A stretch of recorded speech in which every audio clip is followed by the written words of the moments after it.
This represents a neutral atom in electrical balance.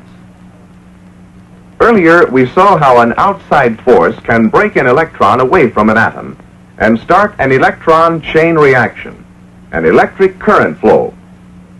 One way to provide that outside force is by use of a magnet.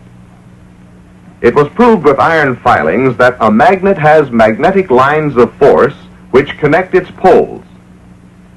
For simplicity, let's consider the effect of this magnetic field on a single electrically neutral atom.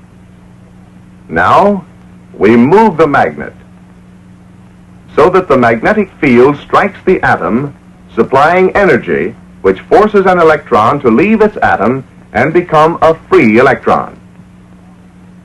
The result is a sort of electron chain reaction. In a substance such as a length of wire, electrons are normally moving in all directions.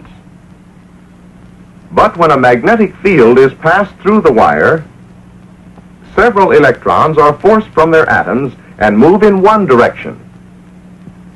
Now, in studying electricity, we're mainly interested in the movement of free electrons.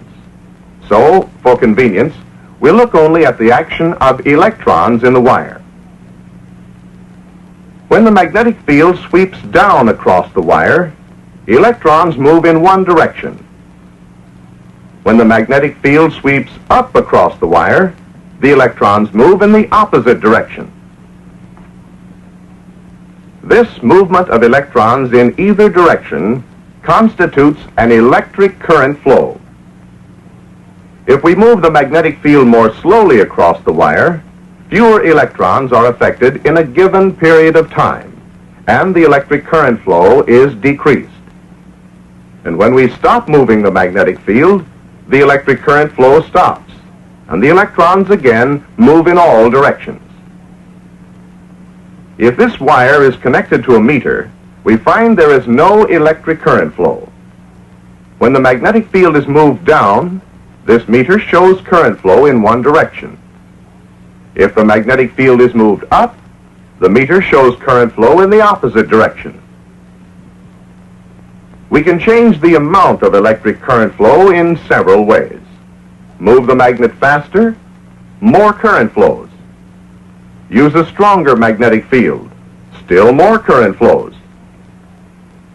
Now coil the wire so that several turns are in the path of the field. Again, the current flow is increased. Stop moving the magnet, current flow stops.